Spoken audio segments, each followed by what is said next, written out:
Hi, welcome back to China Manufacturing Decoded, the podcast from the Sofeast group. It's episode 195 today, and this is our special Christmas episode on the 22nd of December. So I'm Adrian, and I'm hosting as often I do, and our CEO Renaud's with me for this one. Hi, Renaud. Hello, yes, and Merry Christmas to all the listeners in advance. Or who knows when they listen to it, right? So might Yeah. be too late actually.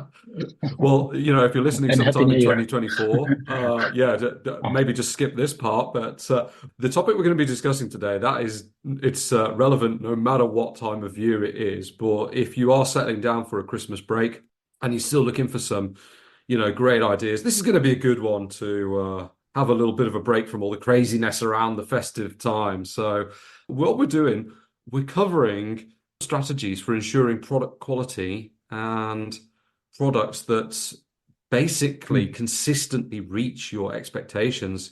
And there are 13 strategies today. This is not an exhaustive list. I'm sure when you're listening, you can maybe think of more. And hey, email us, get in touch and let us know.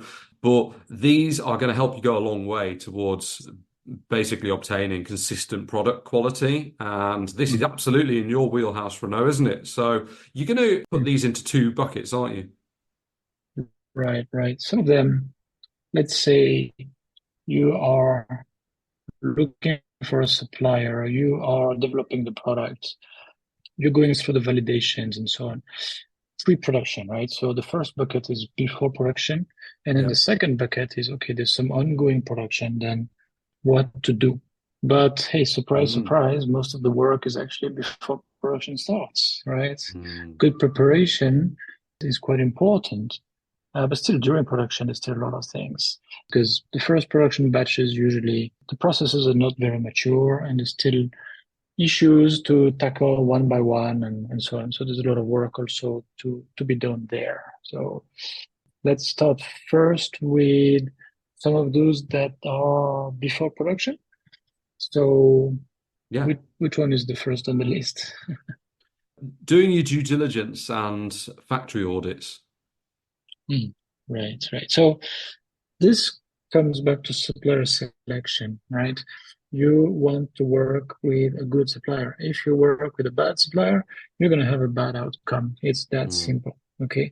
So if you're not going to produce in your own manufacturing facility, you need to work with whatever, an OEM, an ODM, a contract manufacturer, some kind of supplier is going to take care of that and make production happen. And if you, well, how to say, it's got to be a good fit. It's got to be a good fit between your company, and that supplier's company. Meaning, not too big, not too small, the right kind of focus on quality and details versus strong cost control Mm. on massive quantities types of production, right? Um, you should feel that they are making products at the right quality level and the right level of attention, I would say, for your market. Otherwise, you have a problem. Okay, so Mm. based on that, typically, if you have relatively high quality requirements, you need to make sure they have the capability to make your product with few defectives. Okay, I'm trying to keep it simple here. Yeah, yeah. Oh, but you need to actually estimate, and there are ways to do that, right? If they have the right quality systems in place, and if their processes are capable of making parts and assembling products with as few defectives as possible. I think Mm. in this episode we don't want to go into the small weeds and the small details, right? But this is an important one. Due diligence, including on-site factory audits, that's really important. What is the second one? Well, you mentioned something important there, and that's trying to find the factory that is capable of Hmm. achieving the quality that you're looking for. And so the next point is defining a quality standard. So, I mean, this literally is the Right. quality that you're looking for. Yes, yes. And this should not be like number one, number two, and so on. This is kind of Yeah, yeah. maybe in parallel or right. So you need to understand what quality level you need, right? What market are you going to sell onto? Is that market forgiving? Is that market going to see you as a relatively expensive option, and then they will be less forgiving, maybe, right? So Mm. it's interesting as in different verticals, different product categories, also in different countries, and different distribution channels, different things can the same thing can be acceptable or absolutely not acceptable, right? Mm. So you need to understand that. And nowadays, especially if you sell in e-commerce and you can see in platforms like Amazon and others, you can see the reviews of your competitors. You can have an idea about what people tend to complain about, what they can and cannot accept. It gives you an idea, right? But you Mm. need to have a little bit of insight also into that. You need to understand what your target market really is happy with or unhappy with, right? And then based on that, you need to document it, right? You need to define it, you need to document it so that you can properly onboard your manufacturer and explain, okay, this is what we need. This is the kind of problems that are really very serious problems, and really make sure that they understand it, right? And not just the salesperson who might be a glorified translator, but really the people who will be developing the product, would be managing production, who would be picking the suppliers of the components, the people obviously in quality. All these people they need to understand that. So the proper way to do it is to document it. Quality runs on paper, right? On documents. Mm. You can't just say something and then expect that they will comply with it. And also it's very important because it's really part of your contract, all right? And then Mm. if they make a production batch that does not comply with your requirements, with your standard, then you can go back to them and say, hey, you guys messed up. This is your responsibility. You have to do something about it. But if Yeah. it's not documented, especially if you buy in China, it does not exist, right? Mm. In China or with Chinese suppliers. If it's not black on white and confirmed in writing and so on, and if you don't keep track of it, it doesn't exist. So again, I'm not going to go into all the details about how to do that, but it's really important to document your quality standard. And that Mm. also involves samples. So if you develop a new product or maybe you adapt an existing product of the supplier, you're going to get some samples, you're going to get some prototypes, and you need to take photos of the problems. You need to collect your comments because all these comments are going to be very important. Also, they should become part of the requirements, right? And the issues that the issues that you see on the sample that they send to you, well, you should take photos of them and explain them right there and say, what is not acceptable and why. So that later, if the same problems come back, it's very, very clear to everybody that it's not acceptable. Okay, so that's Yes. quite the standard, right? Mm. And then I think the next one has to do with product design itself, right? Correct. Yeah. So, I mean, that's product design with quality and, well, your customers' requirements in mind. So, the different DFX Mm, approaches. mm.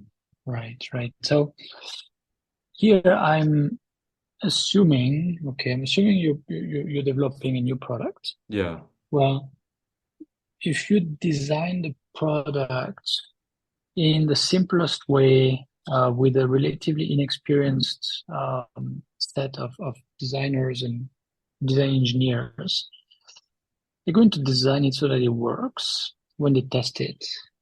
And they're going to design it so that it looks the way the industrial designer wants it to look, for example, right? Mm.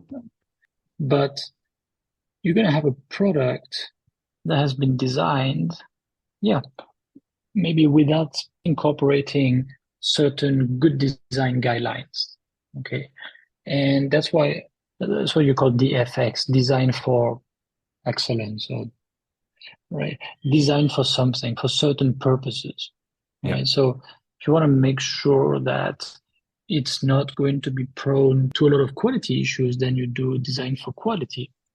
And design for quality, well, you already anticipate what types of quality issues might appear. Okay, you want this kind of surface treatment and this kind of material, etc. Okay, how robust is the process? Do we know, is this a very mature process? Do we know exactly how it's going to look? Is there any way it can go wrong? Is this how we're going to assemble this? Can we just snap fit it and or do we need to put some screws? Do we need to do something that, do we need to put some glue?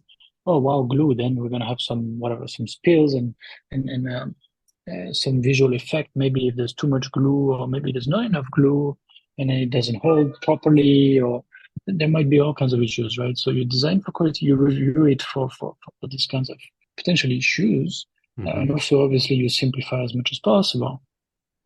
Design for obviously design for manufacturing and assembly, simple things to keep costs down and keep the complexity down, and again make sure it's aligned with relatively mature processes to make sure that it can actually be made and be assembled. So try to reduce the number of parts, try to use as many standard, commercial off the shelf type of parts rather than custom designing your own parts, and so on and so forth, right?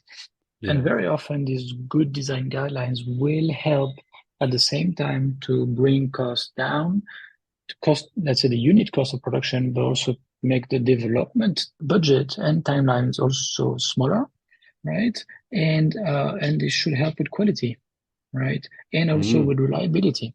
I mean, if you have a complex product, complex development, a lot of custom, I don't know, custom firmware code that's written, and some, different moving parts that are custom designed and so on. You you really, you really want to make sure it's really necessary to do that, right? Because it has many more single points of failure, many more ways that things can go wrong, basically, right? And it pushes the cost of production up. So it means you will have to pay to charge a higher price. But also, Yep. the development will take longer, will be more expensive, and so on and so forth, right?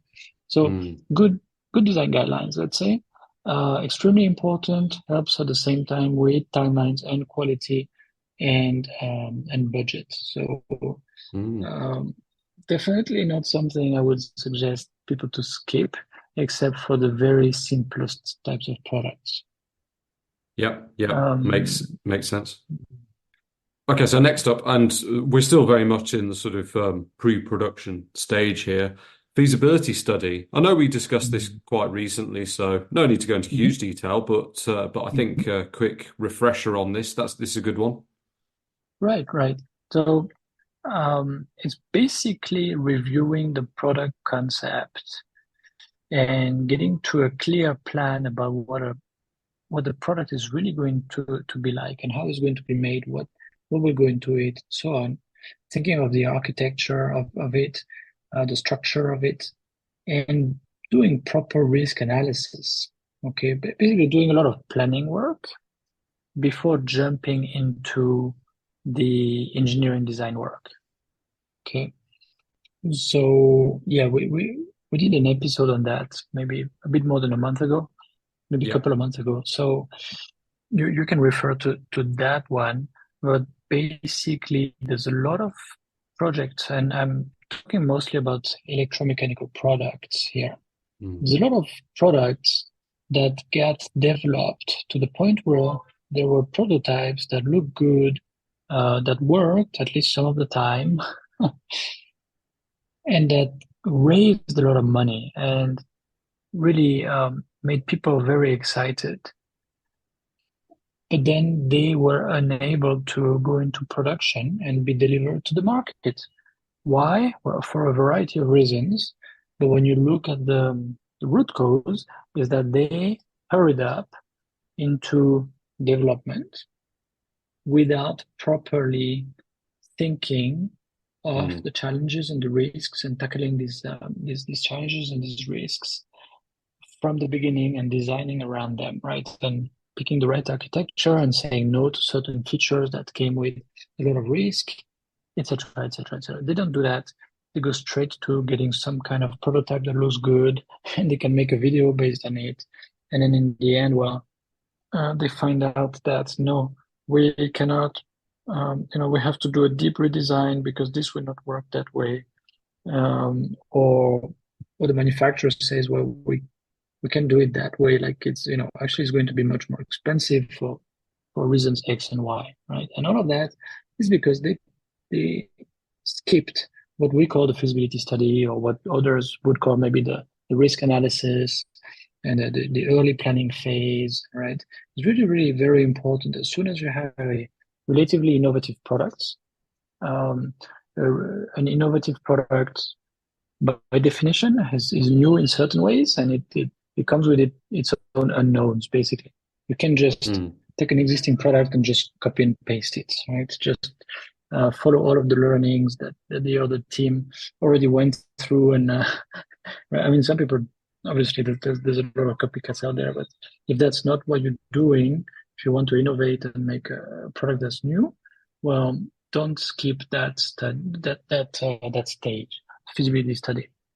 And if you really Mm. force through mass production with it, usually you will have a lot of issues, either usually because of poor design, right? And poor design will lead to a lot of quality issues. And you might say, well, this is the manufacturer's fault, they make it wrong and whatever. But in many cases, you look at it and you say, well, even a good manufacturer cannot make a badly designed product into a good product. It just doesn't happen, right? There's a lot of issues that are actually design issues. And then these design issues lead to bad reviews, returns, and bad publicity, and so on, right? So that's one that's pretty, how to say, that is not intuitive. People tend to skip, but that's really, really important. So what is the next one? When we were talking about the quality standard earlier, you did mention the key word here, which is specify. And this actually Mm. reminded me of last week when I was talking to Paul about product textures that are placed into the actual mold tooling themselves. So there's different methods of doing it. And he mentioned so clearly that all aspects of this, such as the depth of the grain and everything, has to be very clearly specified. Otherwise, you're just leaving your supplier, perhaps in particular Chinese suppliers, to just make it up as Mm. they go along, which might be okay, but it very well might not be. And so specifying all aspects of the product to avoid interpretation. Yeah. Again, defining the quality standard might be with a golden sample, right? That you Mm, approve when you're getting very close to mass production, but it's not enough for a number of things. For certain things, it's enough. Like maybe the required texture and whatever. If the supplier can show you a sample that has the right surface treatment, or maybe that's plastic injection molded with the right texture, then you can approve it. And then if they make production and for some reason it's different, well, you can show it to them and say, no, this is not what I want. And ideally you can measure it, but maybe just by the visual aspect, you can say this is not correct.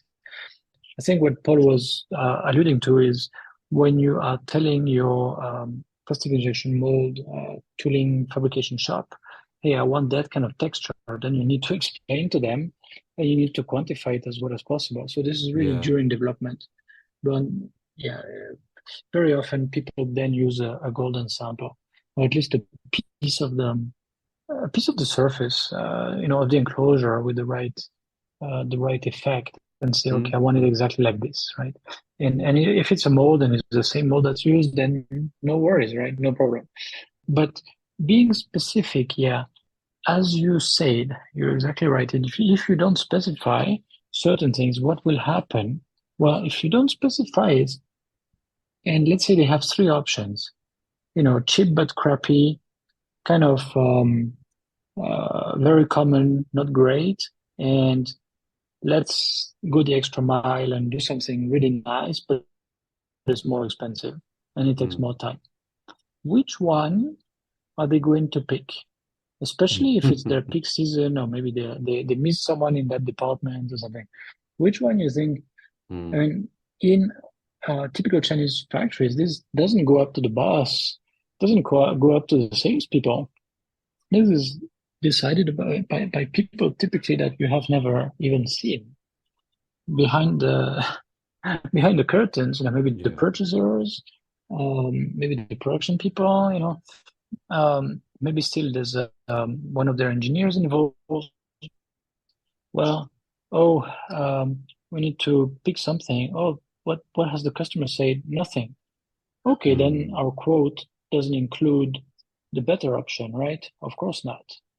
Okay, so what do we do? Well, if they haven't told us, it's up to us, right? So let's pick the cheapest. And then, are you happy with that in the end? Probably not. But that's what's happened so many times. And the typical example of that is packing. A lot of people develop their product and they pay a lot of attention to the product and so on, but they don't specify the maybe the packaging.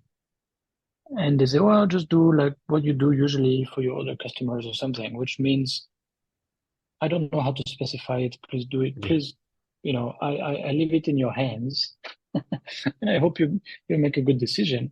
Well, this very often ends up being crappy, cheap packaging, and in the worst cases, it doesn't protect the products which arrive damaged, and then you've lost everything in your batch, Mm. right? But then, can you go back to them? Um, if you said certain things like it must adequately protect the product and so on, you can still go back to them and ask for explanations and show them the product problem and try to get them to be responsible in some way. I mean, it's never going to really compensate you, but at least you can go back to them. Mm. But then they might say, well, it's your freight forwarder. We don't know what they did with the cartons after that, blah blah blah. If you talk to your freight forwarder, it's their problem, and then you just go round and round. So this is the typical example. Okay, so Mm. specify in the details. Try to put tolerances. Again, this is a big um, big pitfall when you have a golden sample. You say, okay, I want it exactly like that. But then they're going to say, well, there's some variation. You cannot do zero Yeah. variation, right? So how much variation? How much, like, but then if you don't specify it, and then maybe two parts don't even fit together, Mm. right? Or if you go with their tolerances and you don't review it, well, the tolerances might be super wide. And again, if this side is in the close to the upper tolerance, this one is close to the lower tolerance, it doesn't fit, or maybe it fits so nicely that it's completely loose. So this is the kind of things to think of. You can't really. I mean, if you take a risk, yeah, you take a chance. You have to be aware that you are rolling the dice, basically, right? Mm. So be specific and again document black and white and get their confirmation. Yeah. And then, so what is the next point? Yeah. Implement a quality assurance plan. Right. So, so this is a typical mistake by new buyers. They will think, well, I go to this manufacturer, they're specialized in this type of product. They make it for other companies. They know exactly what they're doing. I will leave them in their hands. And then you don't think of actually yourself having certain approvals, go, no go gates, just to make sure that they don't go ahead with something wrong. Okay. You basically you don't even think of, hey, I need to keep control over the process. And I'm going to block the process if certain things are not okay. Right. And then once these people have a bit of experience, they go through a few orders with a few different suppliers. Okay, then they know, well, we need to do this, and we need to do this, and we need to do this, right? And that's basically a Mm. quality assurance plan in its simplest form. Okay, well, there's a product in development. I need to approve the samples before I wire the advance payment, etc., etc. I need to approve this before I give the okay for production. I need to have if it's a new product, I need to have a pilot run, pre-production, and so on and so forth. And I need to make sure that if there's compliance requirements, we send the samples to the lab. And if there's some reliability, durability is an important topic, we need also to have a plan for that. We need to send it to the lab, etc. And if it's not good, we don't go into production. We do another iteration of the design, maybe, right? So all of this means the buyer is in control of the process. And the the big buyers that have been doing that for a long, long time, think, Apple, Dell, HP, and so on and so forth. Well, they have a very clear quality assurance plan. I mean, Apple has thousands and thousands of people on site in country in China, and more in Mm. India and Vietnam, right? They are intimately involved with product development, new product introduction process, the mass production, and so on. And they really have tight control over everything that happens there. Now, if you're a SME, you don't really have that kind of resources, of course, but you need at least to have a plan and to organize some lab testing and some inspections and things like that. But we'll get to that. I think it's some other points in the list, Hmm. right? Hmm. So well, let's get to the next point. What is it? Well, the next one, I think somewhat related for sure, quality management system. Right. So this comes back mostly to the manufacturer. Okay. Yeah. However, by the way, the buyer should have some kind of quality management system also. And it does include what I mentioned before, the quality assurance plan. But let's Mm. just look at the manufacturer's quality management system. Okay, so if you've done a good job screening and qualifying the supplier, they have they have a quality management system. So quality management system basically, what does that system do? It sort of guides their actions uh, in a way that reduces the risk of bad things happening, and if you're the importer, for example, and your customer is being unhappy, Yeah. right? So it provides a framework. It includes, again, some go no go gates for their processes internally.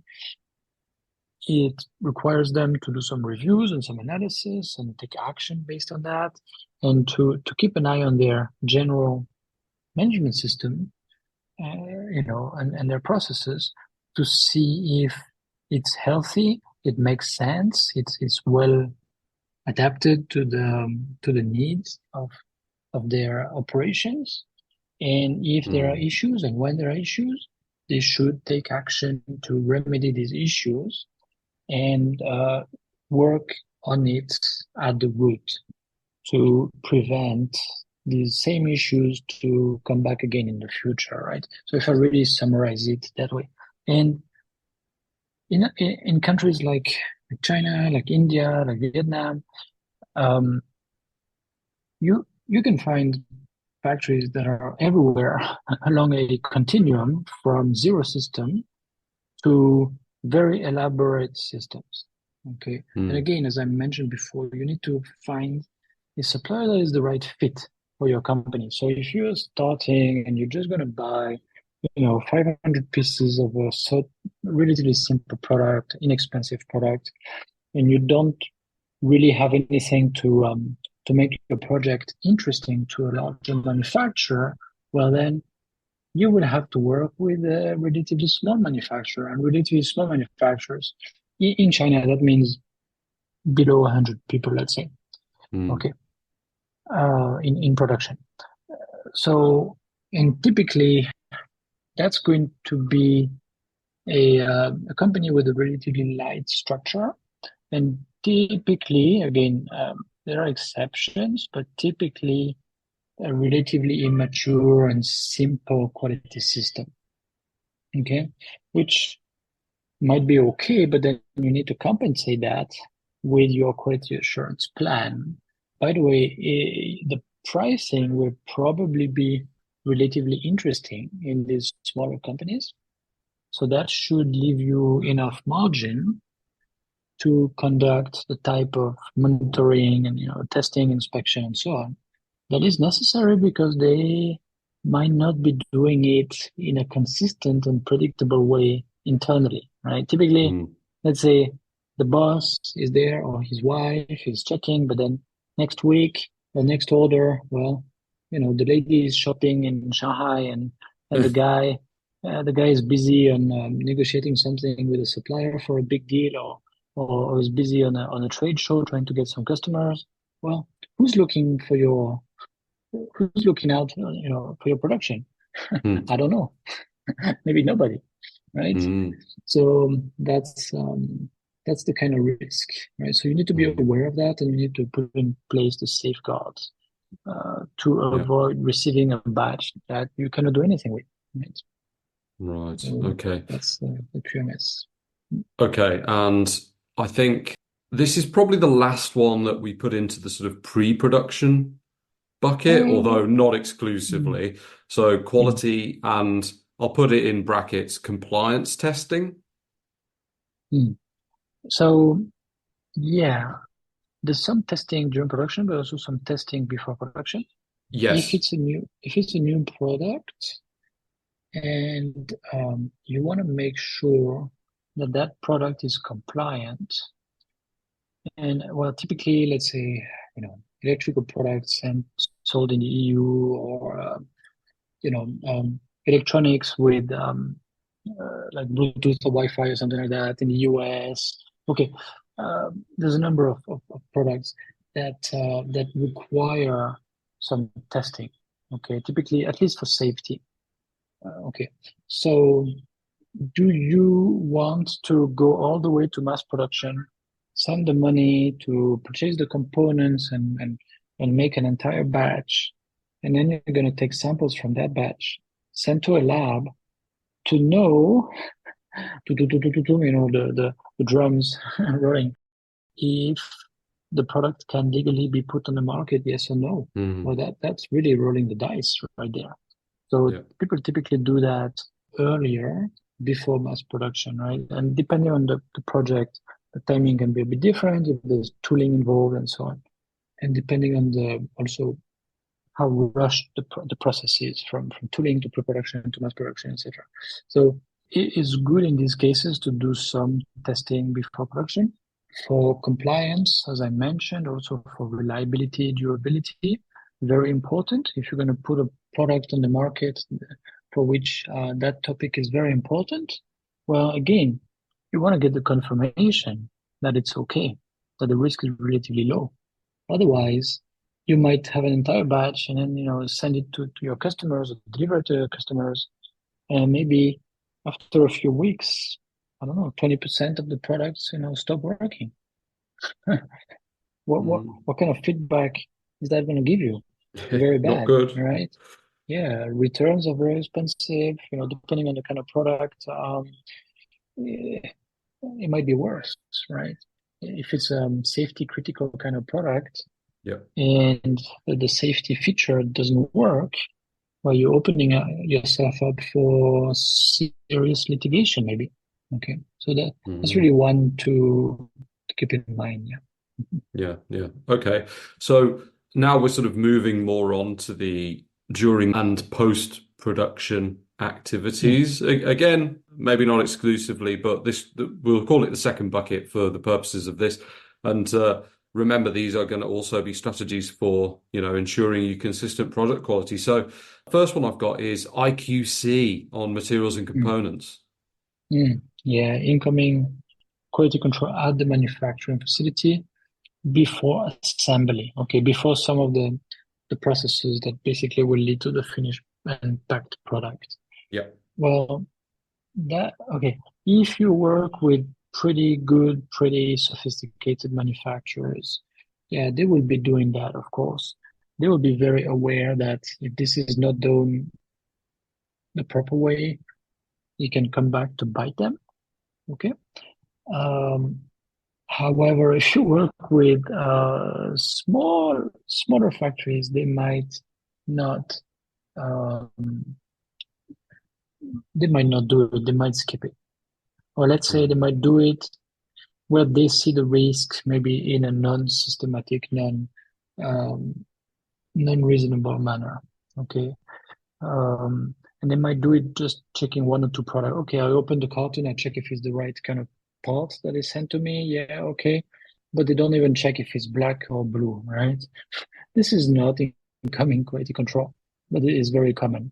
But just to check the quantity. Okay, did the supplier mess up with us or not? Okay, I don't check if the component is good. I just check if it's in the right quantity.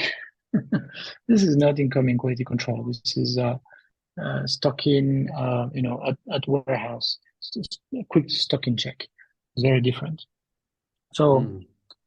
also, if they work with some suppliers of components who are in their extended family, or let's say, very close to them socially, from the same hometown and things like that, they might not check just to avoid sending a batch back and sort of causing the other party to lose the faith. So they might just, okay, the delivery, oh, thank you.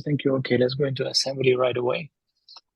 And then maybe you find that on assembled products and finished products, and this is no good. And then they will say, oh, yeah, oh, is our supplier. Yeah, right. Like, not taking any responsibility. But wait a minute, it's your supplier. You pick that supplier. You're supposed to have a look at it before you use the products to assemble, right? The components to assemble, right? Well,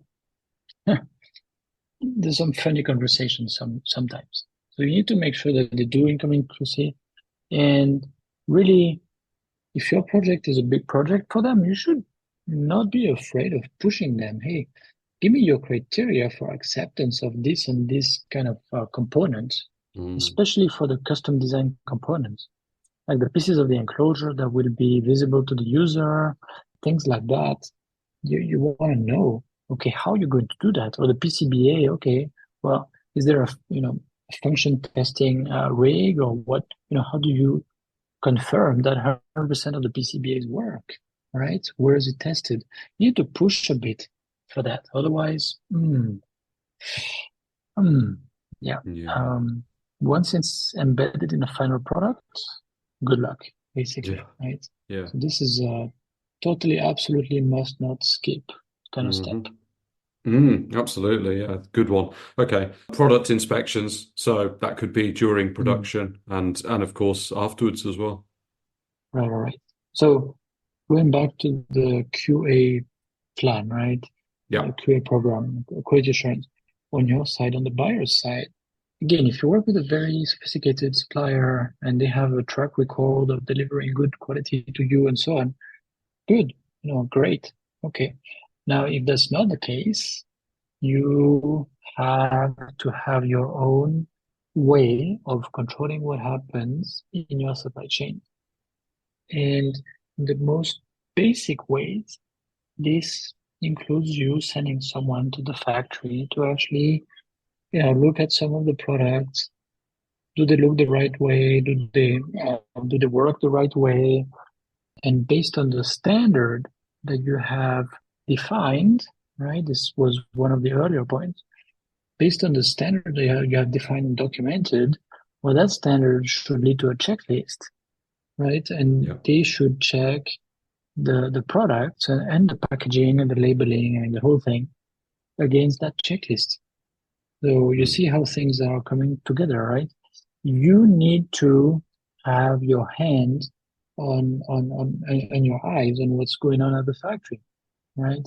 So yeah, there's a lot of companies that do this. We've been doing that for what, 17 years in our QA Yeah. department. So, and what we usually say is, look, in most of the cases, you will want to do a final random inspection, which is really when everything or nearly everything is fully packed in cartons. You can go in, you can count, you can really pick some samples at random, right? And you can really check and confirm the average quality, including the packaging, of the entire batch. So that's Yeah. great. And it keeps pressure on the supplier. Um, Not so easy for them to play games, right? However, if it's the first time that this factory makes this product, or they've had some issues before, you really want to do some inspections during production to Mm. avoid the situation where you send someone or you go yourself um, just before shipment and you find some issues and say, no, you're not going to ship this, day after tomorrow. No, forget about it. You're not shipping this. You need to rework. And then they say, well, can really rework it. Like now that this is all put together, we can't even. What are we going to do? Break the product? So what? It's. And then maybe since it was going to be very painful for them to do rework, and maybe they will have to actually reproduce at a huge loss, maybe. But they're going to use some tricks. They're going to push back on you, right? So that's where, again, the documentation of the quality standard is very important. Also, having an enforceable contract can help you by giving you some extra leverage. But you don't want to be in that situation anyway, because you've sent them Mm. some money.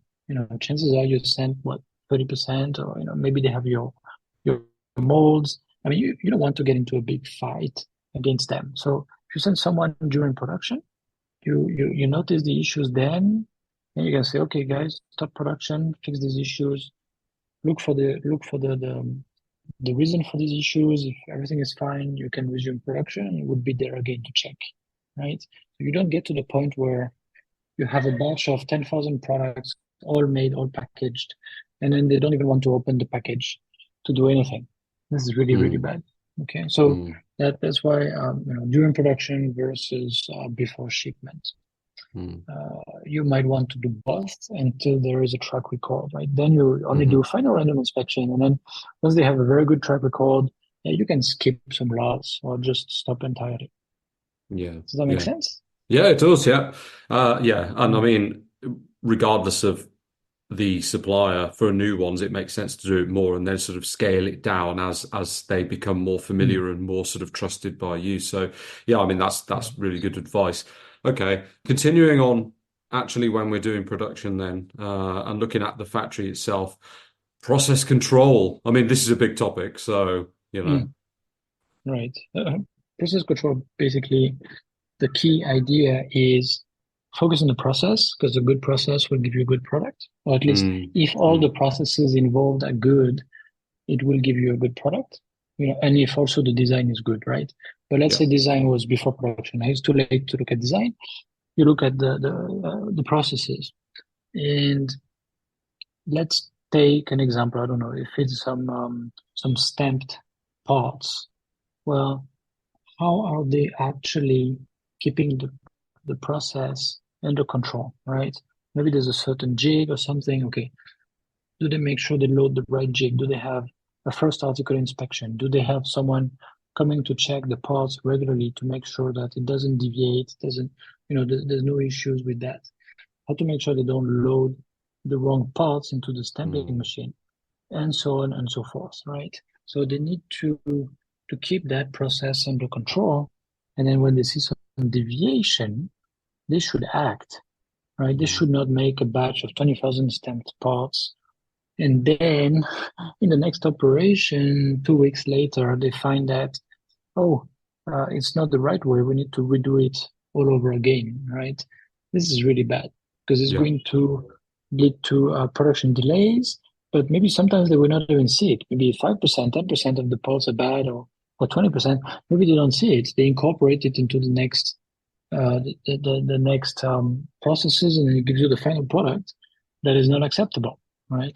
So that's the concept of process control. It can be done with statistics, okay? That's especially important if you want to keep an eye on the variation of certain characteristics of the parts that are made. Um, so, I mean, we will cover that for a long time because it's really a very big topic. But the Yeah. key idea is the process capability of the manufacturer and all the manufacturers, right? Not just your direct supplier, but their Hmm. sub-suppliers. Looking at the critical process steps, how do they actually keep it under control, right? And there are many different ways to do this. Not just having an inspector check from time to time. Okay, they might have like we have at Agilian, they might have automated optical inspection for certain types of products. It makes a lot of sense. For example, we use it, for example, when we make some keyboards for a customer. Well, it's very easy to misplace the keys, right? So Hmm. you have a Sony camera and an American software prop. Um, the keyboard goes into a fixture prop. It does its job and it tells you right away, okay, passed, passed, passed. All the keys are in the right orientation and the right place, and there's no other issues, and there's no there's no scratch, there's no issues like that, right? So very okay. There's a lot of ways to do this. Okay, the key idea is to keep the processes under control. Otherwise, anything could happen. It's very risky. Mm-hmm. Yep. The next one, mistake proofing. You alluded to it in process control when you're talking about jigs and Oh, making sure that people are yeah, putting parts in the right place. And so mistake yeah, proofing is kind of a part of this. yeah, totally, totally. Yeah. So when you have manual, human operation, manual operations, for example, when they do drilling, they could load the part in the wrong orientation or the wrong side or something, and then they drill. And they might do it right 80% of the time and wrong 20% of the time, right? But then if you um, if you make a little change to the fixture so that they can only put it in the fixture the right way, otherwise it will not fit and it's pretty obvious, then you eliminate that source of risk. And by the way, in many cases, it's not just a matter of changing the fixture. Sometimes it's also a matter of changing the design of the part, right? So this goes back to design for quality that we discussed earlier. You need to think of all that ahead of time, and you need to think basically of the manufacturing process and the risks, right? For the manual operations, if you design it that way, then you don't allow for that common type of problem. Boom, you've eliminated a lot of quality issues. So good mistake proofing, it does take a process engineer typically with a little bit of, and it's a really good mistake proofing system if it really does not make the operation slower. So even when it's a rush, it's midnight, and they still have these 200 pieces to make, they will not skip it. Right? Yeah. So otherwise, if it slows things down, middle of the night, they will skip it. Okay. And that's Mm, where you have quality issues that nobody understands where they come from, right? yeah. So important point here. The Yeah. manufacturing process How is to design capable of it. making quality issues as a bad Oh yeah. design, right? So you might have the perfectly Yes. designed and tested product, but if Hmm. something's going wrong on the shop floor, then Yeah. boom, there you go, you got your defects. And as you said, you might be scratching your head. Well, why? Why? How can it be this way? Okay, Right. so the last one, traceability in the supply chain. Hmm. Now, let's say you do all this and it is great, and then, it doesn't mean your risk is zero. From time to Yeah. time, it's going to be a batch from a supplier that has a bit of variation, and you haven't picked up on that variation, or you haven't validated that it can still go into a good finished product. And then the manufacturer goes through all the steps and maybe sends the batch and it's dispatched to stores or to end users. And then there's an issue. And then, an issue is found. And then it's a very serious issue, you know. And this is especially a big problem again for safety. Well, then when you send a, a car brake system, very, very, very serious, right? Or airbags or something like Hmm. that. And you see, we've shipped some of this, you get some samples back, you do a failure analysis and so on and so forth. And really you want to identify what is the unique numbers, okay?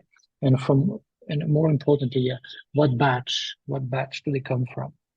And then if you have traceability at least to the batch level, you can more or less pinpoint, okay, that part of it, I don't know, maybe it was the steel part. Okay, the steel was not the right grade. Okay, so which batch of steel was bad? Because we get 20 batches of steel from two different suppliers. How do we know, right? But if you have good traceability, even to the okay, well, we had failures on these three products, and all of them correspond to that batch of steel.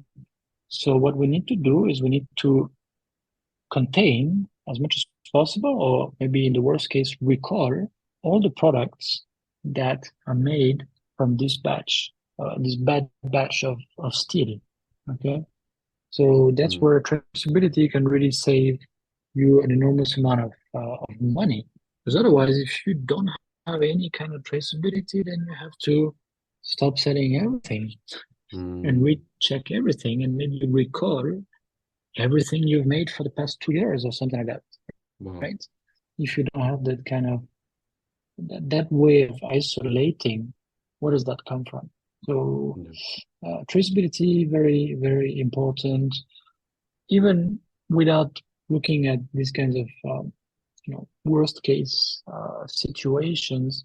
It really helps to do some troubleshooting and to understand where the issues come from and test and validate that really comes from that issue and really understand over time, understand what kind of issues can lead to to what kind of consequences is very, very important for quality management. So there you go. Wow. These are We've taken a big journey. And there's a bunch of tools that should all come together basically, more or less, right? With different makes for different types of products that go into different kinds of markets and that are more or less regulated. But this is a good list to start from, basically. Yep. To think, okay, what am I missing? That's the objective here. Yes, and the good news is that you and we have written about most of these topics, probably more than once in many cases. So if you're wondering what to do during the Christmas break, well, don't worry, because I'm going to leave links to a whole bunch of related blog posts and maybe videos and things like that in the show notes. And so when you're chilling out during the holidays, you can dive into those as you like and go a lot deeper on these 13 topics for ensuring sort of consistent product quality. But I think we call it to a close now. And once again, to everybody listening, happy holidays. I hope everyone has a great break. And also wishing the same to you, Renaud. Yeah, thanks. Well, same to you too. After a good year of putting out a lot of these podcasts and helping us inform a lot of content in an easily digestible way. Yes. Yeah, Well-deserved absolutely. break. Absolutely. So we'll take a break between Christmas and the new year. And then once we're into week 1 of January 2024, we'll be back as normal. So just a little pause on the podcast. If you've got any ideas about what you'd like us to cover in 2024, though, please, get in touch on sofeast.com, send us a message. We'd love to hear your ideas and we'll try and cover those as well. Thanks, Renaud. Back very, very soon with the next episode. Yep. Thanks, everybody. Thanks again for listening to this podcast brought to you by the Sofeast Group. We're on a mission to provide you with everything you need to manufacture effectively in Asia, including inspections, auditing, new product development support, contract manufacturing, 3PL warehousing and fulfillment, and much, much more across Asia's key manufacturing areas. Visit us at sofeast.com, that's SOFEAST.com, to learn more and get help. If you've enjoyed the podcast today, please do rate, review and share because it will really help others discover us too.